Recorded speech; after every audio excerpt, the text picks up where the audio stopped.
to our chairperson, Commissar Unati. Greetings to all the commissars and fighters and all ground forces in Lapa. I'm going to take this opportunity, manje, ngibize u-SG Secretary-General Marshall Dlamini.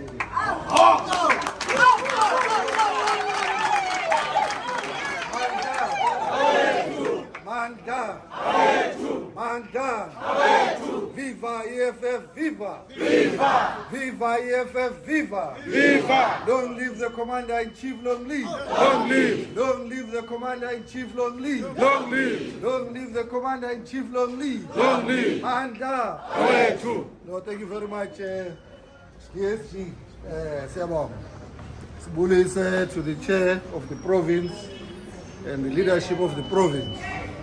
Bullies to all the CCT members and the leadership that comes from all the provinces now in South Africa of the EFF. Bullies to you fighters. It's been a long journey.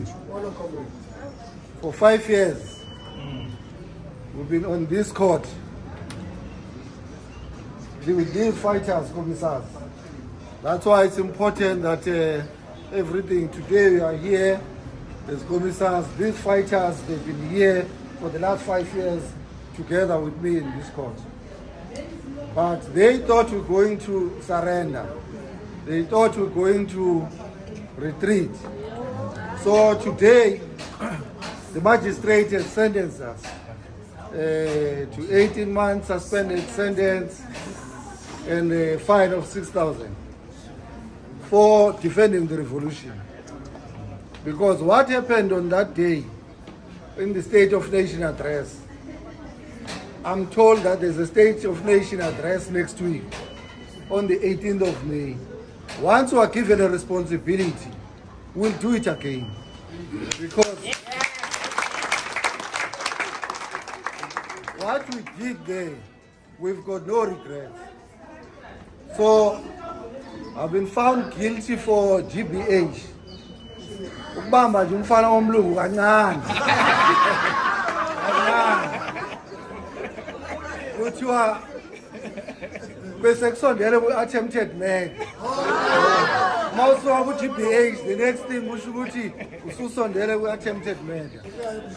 On a simple case that we explained now, ukuthi on the day we received a communication from police ukuthi there is a threat in the life of the CIC. And the police themselves, including the police that Vuleli case and all the police that came here, when they were asked under oath, did you know about the threat in the life of the CIC? All of them, they confirmed that there was a threat that was reported by the police ex-saying. So before the incident, they knew that there is a threat in the life of the president.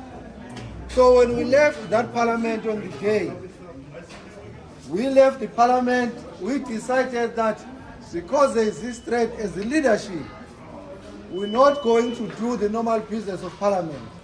You know, once we enter those chambers, we always ask questions, we are robust. But on that day, as the leadership, we said to say, now that the police have confirmed that there's a threat in the life of the president, and that threat, they said to us, is going to happen through the commotion with white shirts and those bouncers. And we took a conscious decision where we briefed CCT that today we're not going to risk it. We're going to go there, sit down quietly in parliament, and then once we are done, we're just going to walk because we have not identified which way is this threat going to come from. So we're going to avoid these bouncers and the white shirts. Even if they don't want us to drink water, we won't drink water. So that there is no confusion. And we communicated to all the members of the parliament that don't be in confrontation with the bouncers because there is a plot and it's going to start there. And that's exactly what happened on the day. We said Cyril finished addressing parliament. As we're walking out of parliament, President, he was leading us from the front. But he had our spokesperson that time, Commissar Mbuyiseni, and DP. When we passed the subs, like those comrades there, that are dressed in uniform, and everyone else. After we've passed, a white racist boy. He passed even myself to go and grab the president. He left the deputy president, he left the former SG, he went for the president. And then that's when we knew that what we were told during the morning, it's happening now. Because there was no reason. If there was an issue, and Umthetho wase Parliament is very clear, you can't block members of Parliament because that Parliament belongs to them. And we're going home. He was not in front. He allowed us to pass, so we did not push any line or anyone. And in between us, there were members of DA, members of IFP, and everyone else because the Parliament had agenda. But when that tall man, not in police uniform, in civilian clothes, went for the president, we knew that what was said in the morning as a threat is starting. Because even when he approached him, he was not speaking, he was charging towards the president. And we tried to address him.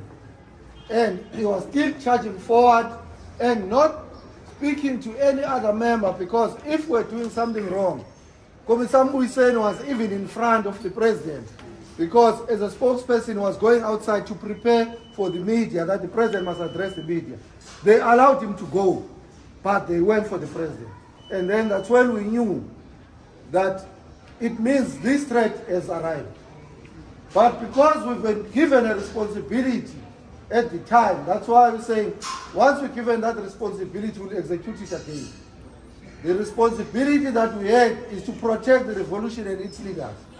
And I knew that once the life of the president is a threat, it's the life of the organization, we have to respond. And we're not going to respond with flowers. And I had no time of asking questions when the president's life is under threat. I had to attend to that, and we attended to it without any hesitation, with no regrets. So even here in court, the magistrate said, I came here, I showed no remorse. I showed no regret. I was not going to show any remorse or regret or make any apology. Yes. What I did that day, I can do it again. Yes. So they wanted me to come here and apologize when I was executing my duties. And then I said to the magistrate, I'm not going to do that. Take the decision that you're going to take, but the one of saying I can sell out my own organization because I'm scared of prison, that you're not going to get. And that's what offended her the most, that she can see that there is no case here.